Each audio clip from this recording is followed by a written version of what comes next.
this. So get used to things with that. All right, welcome Riverside Baptist Church, Kenley, North Carolina. Tonight, take your Bibles, if you will, turn to Judges.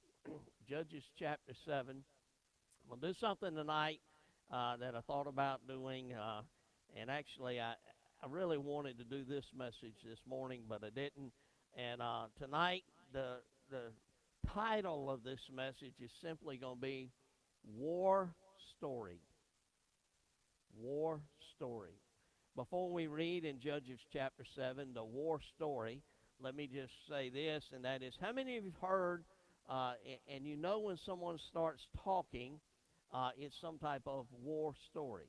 It's something that's happened in the past, and usually, not always, but usually when people start telling things, it usually gets twisted a little bit. A fishing story. I caught a fish the other day, and he was this long. Yeah, this long. Fishing stories are one that tend to be exaggerated, right? Tonight we're going to look at a war story from the Bible. Now that right there should settle it. It's not going to be exaggerated. But as we begin to read, I'll tell you a little bit about it as we go through. In Judges chapter 7, then Jerubbaal, who is Gideon, and all the people that were with him rose up early and pitched beside the well of Harod, so that the host of the Midianites were on the north side of them, and by the hill of Morah in the valley. And the Lord said unto Gideon, the people that are with thee are too many for me to give the Midianites into their hands, lest Israel vaunt themselves against me, saying, my own hand hath saved thee. Now therefore go to proclaim to the ears of the people, saying, now the first thing we're going to deal with tonight is a test. There are two tests given. The Lord tells Gideon you have too many people, gave the reason why, said it's because the people will say, look what we did instead of look what God did. Okay, go on, tells him what to do in verse 3. Proclaim, whosoever is fearful and afraid, let him return and depart early from Mount Gilead. And there returned of the people, how many? 22,000. And there remained 10,000. They started out with 32,000. Gideon stands up and said, all right, ever who is fearful and afraid, goodbye. 22,000 left. 22,000. I'm afraid I'm leaving.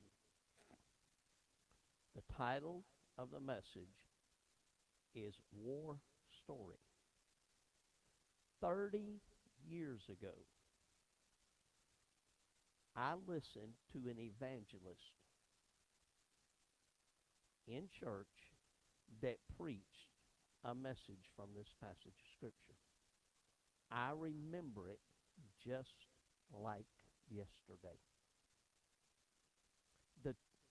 We're going to continue reading, but there were two tests that were given. Two tests. One, he said, was the sissy test. If you're fearful and afraid, that's the sissy test. The other one was the sippy test, because he went from 10,000 down.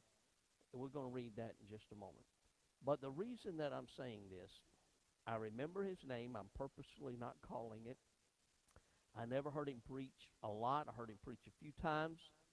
He came for a revival meeting and preached a tremendous message, a sissy test.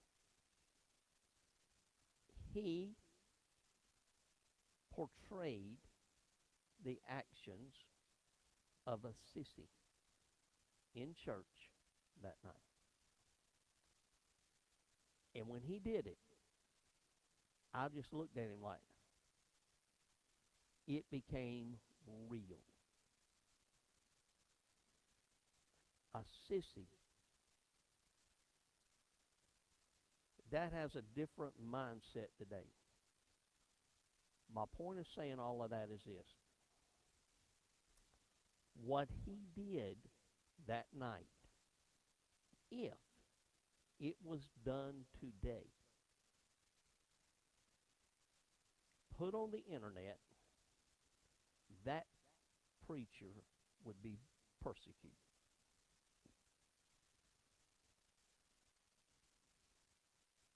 As a matter of fact, it has happened. Not him per se, but others that have addressed this matter of being a coward and how they have portrayed it.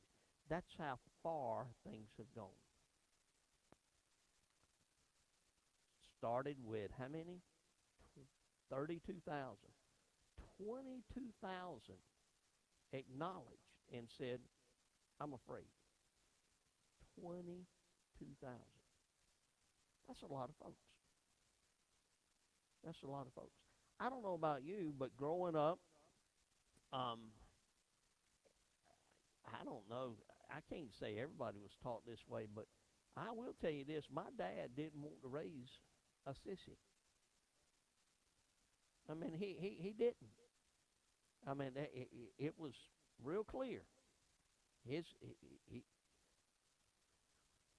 you can do it. You know, you can't. Listen, baseball was my father's sport. I had to play baseball. And I remember him plain as day telling me, get up there to that plate and hit the ball. And it won't need to look at him and say, Daddy, I'm afraid.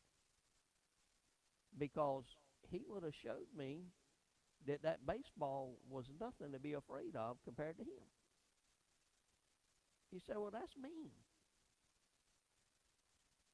We talked about it this morning about how fearful people have become. And it is an element of it. Don't get me wrong. Times have changed. People are I mean, there's some that are just, you know, it's here. But we shouldn't be afraid to serve the Lord. If you keep reading, the sissy test is one. If you keep reading, verse 4, and the Lord said to Gideon, the people are too many, bring them down unto the water. And I will try them there, and it shall be that of whom I say unto thee, this shall go with thee, the same shall go with thee, and whomsoever I say unto thee, this shall not go with thee, and the same shall not go. So he brought down the people unto the water, and the Lord said unto Gideon, everyone that lappeth of the water with his tongue as a dog lappeth, him shalt thou set by himself. Likewise, everyone that boweth down upon his knees to drink. Basically, what happens, the sissy test and sippy test, he said, all right, those 10,000, bring them down to the water. Those that get down on one knee, put their hand in the water, and pull it to their mouth, those are the ones you want to keep. Those that put their head down and lap it like a dog, he said, you don't need them. Why is that? Those that pulled it to the mouth was watching. They were aware. This evangelist did exactly what I just did. I remember it very clear. A war story that stays the same. All right? Started with 32,000. 22,000 left. 10,000 went down to the water. How many people were left in? 300. If you do the math, 32,000 started out. 300 is who they went with. That's less than 1%, if I'm correct in my math. That's a very, very small percentage. Less than 1%. That means out of 100 people, less than one. That's totally amazing. A church with 100 people in it, too, be sure. Well, I'm just telling you. Battle story, the test. That's the message that this evangelist preached. I've added some things to it for tonight's message. But that's a nutshell of what he had to say. And I thought about this. God's always testing us. God doesn't test us to tempt us. God tests us to teach us. in school, as a teacher, I would give a test to see what the students knew. I took a test in school so the teacher would know what I didn't know. I said it different, didn't you? Understand the difference, right? The first, as a teacher, I gave the test to see what the students knew. When I was in school, the teacher gave a test to tell her what I didn't know. That was easy in most subjects. The purpose of a test. God gives the test. God knows what you know. He's all-knowing. The test doesn't have anything to do to prove to God what you know. The test is to prove to you what you know. It's a difference, a big difference. God's test will never tempt us. The fearful and the afraid, the sissy test was easy to understand. The sippy test was easy to understand. Those that wanted to go and those that were alert and aware of their surroundings. 300 folks. A war story. It goes on. Go to verse 20. Verse 19, I'm sorry. So Gideon and the 100 men that were with him. Now, he had taken those 300 men, divided them up, and God had told them what to do. So Gideon and the 100 men that were with him came unto the outside of the camp in the beginning of the middle watch, and they had but newly set a watch, and they blew the trumpets and brake the pitchers that were in their hands. Now, if you find out, not only do you have the test, you have the things of battle. If you look at this particular battle, you'll find the things that were used. One was a pitcher, like a pitcher that holds water. One was a trumpet. Does anybody have any idea what the third thing was? A lamp. Very good. You had some type of lamp or light, candle. You had a pitcher, and you had a trumpet. I don't know about you, but when I think of some type of war, those are not conventional war weapons. As a matter of fact, it's truly amazing that God used those things.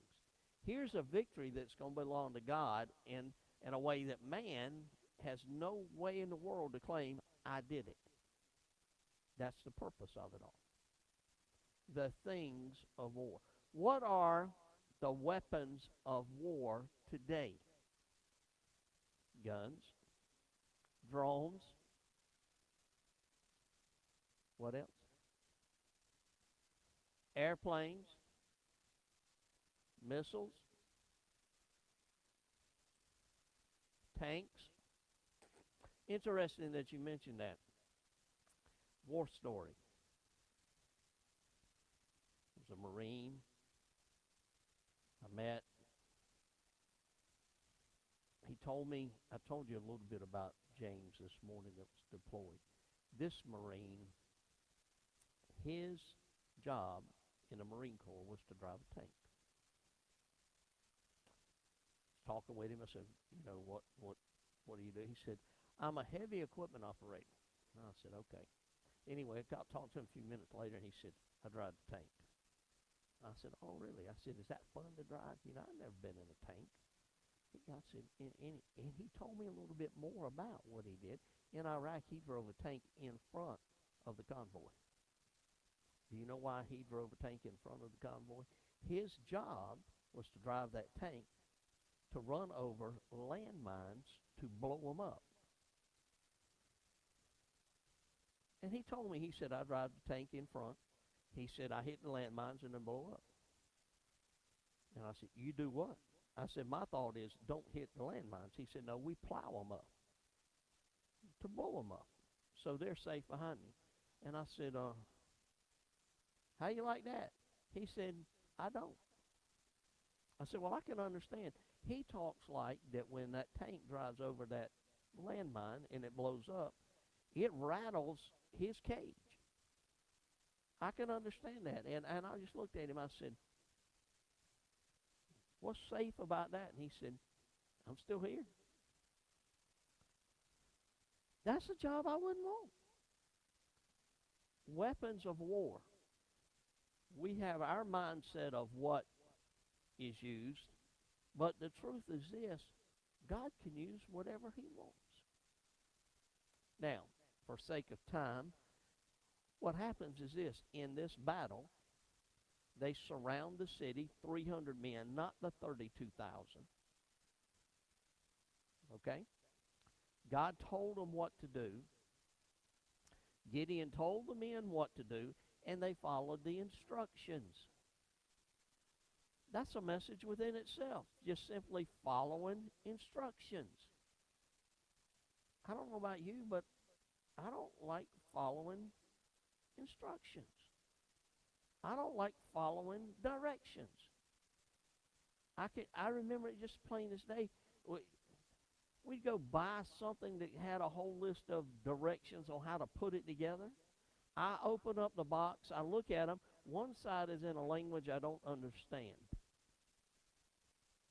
Right? The other side is in English, and the first thing I do is throw it in the trash. Actually, I don't. I really look at the picture, and I don't read anything else. Then I just kind of piece it together. And usually about the time I get it together, I realize I missed step one. And I have to go back and undo it all and that kind of thing. With that.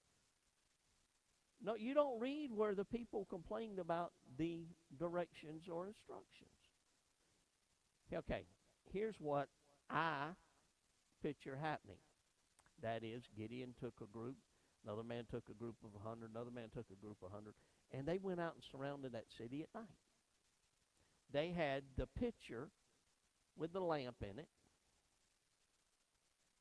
They had a trumpet, and they were instructed to do what? To shout the sword of the Lord and Gideon. The trumpet blows. They broke the pitcher. Actually, if you read in the Bible, it says they break the pitcher, I believe. But the pitcher was broken, and all of a sudden the light came out. Element of surprise. The people in the city thought they were 32,000 because all of a sudden of what showed up, they win the battle. The things of war. The things used in war. Things that you wouldn't think of. All right, first off is this. God uses broken things. Broken lives, broken pictures, broken things to accomplish his will. God uses broken things. The second thing is this. Scientifically, what travels faster? The speed of light or the speed of sound? Huh? Light? How do you know? When lightning comes, and you see the lightning and the thunder comes behind it, right? And you know that you, probably some of you are aware, you count 1, 1,000, 2, 1,000, you can tell how far off the lightning is. My thought is when I see lightning, it's already close enough. I don't need to know how far off it is. Well, I don't have to count with that. I know people that are more scared of the thunder than they are the lightning.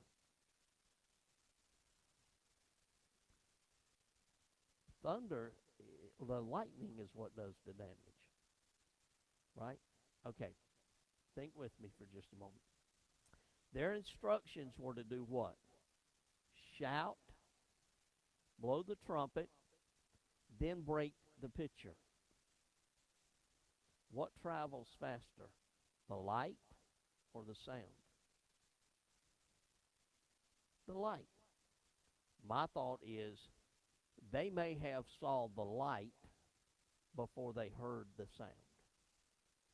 But either way, it didn't happen in their eyes at the same time that the people around the city knew it. Why did God use those things for this war, for this battle? again, to prove to man it's not about us, but the things of war. All right, we talked about the weapons of war. What are our weapons of war as a Christian? What are our weapons of war as a Christian? A Bible, sword of the Lord, Bible, prayer, breastplate of righteousness, helmet of salvation. You're getting there.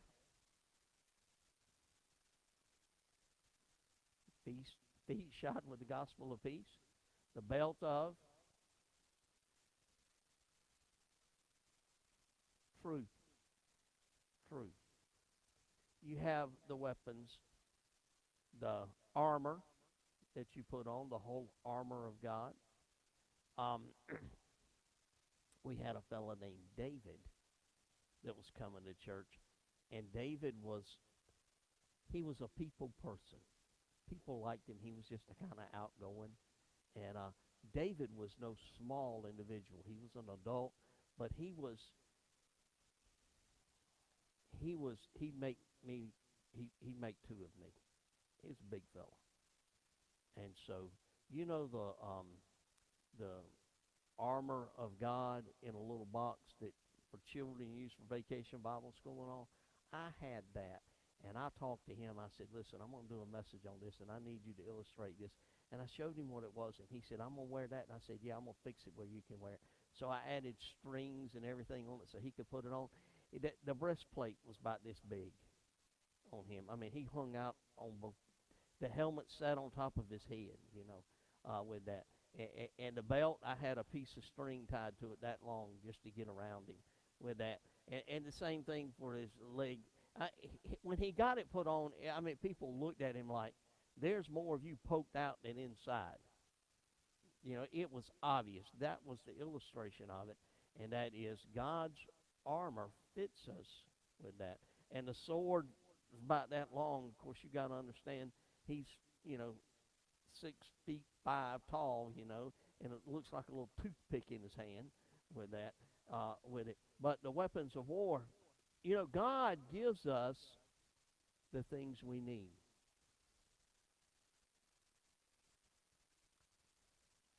Would you have gone to war with Gideon to a battle with a trumpet, a pitcher, and a lamp? My gut feeling is I'd have looked at Gideon and said, what are we doing? This makes no sense. You say, Pastor Ken, would you have done that? Humanly, I would have said, this ain't going to work. God uses things that make no sense to us for his honor and glory. Okay? You had the test, you had the things of war, you had the triumph of war. If you continue reading, and verse 22, and the 300 blew the trumpets, and the Lord set every man's sword against his fellow, even throughout all the host, and the host fled to Bethsheba and Zareth, and to the border of Abel Mahalath unto Tabbath. And the men of Israel gathered themselves together out of Naphtali, and out of Asher, and out of Manasseh, and pursued after the Midianites. And Gideon sent messengers throughout all Mount Ephraim, saying, come down against the Midianites, and take before them the waters unto Bethbara and Jordan. Then all the men of Ephraim gathered themselves together, and took the waters unto Bethar and Jordan. And they took two princes of the Midianites, Orb and Zeeb, and they slew Orb upon the rock Orb, and Zeeb they slew at the winepress of Zeeb, and pursued Midian, and brought the heads of Orb and Zeeb to Gideon on the other side Jordan. In other words, they were triumphant. They won the battle in a very unusual way. Now, hear me out, and I'm done with this. If you were present, 32,000 showed up to go to war. Gideon comes out and says, we got too many.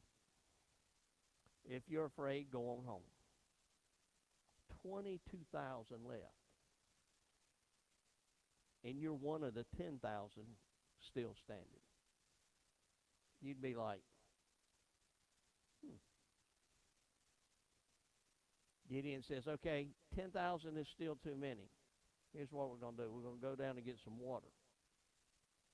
Of the 10,000, 300 drink the water and pull to their mouth. You're one of those 300. You ever thought about how Gideon saw the 300 and knew which ones pull water to their mouth? I've thought about that. I have no answer for it. You're one of those 300. Okay, you're one of the 300. Gideon says, okay, we're getting ready to divide up into 3 groups. 100 of you go over here, 100 of you go over there, 100 of you stay with me, and you're one of the 100 that stayed with Gideon. Gideon says, okay, here's your trumpet, here's your pitcher, and here's your lamp. And you're one of those 300.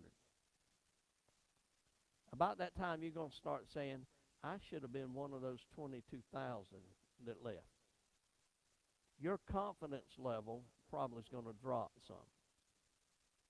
And Gideon says, okay, here's what we're going to do. We're going to surround the city at night. We're going to shout. You're going to hear the trumpet. You're going to shout, blow your trumpet, break your pitcher. The light's going to shine. We're going to get the victory. You would have said, I don't know about this. Maybe. You may have said, I know God's got it. I'm going for it. After all of it, after you broke your pitcher, the light shined, the shout, and all that, and then you saw the activity of the enemy fleeing, your confidence probably gained a little bit and said, hey, this worked. If you were one of those 300, you would have witnessed something miraculous from God. Right? That would have changed your life.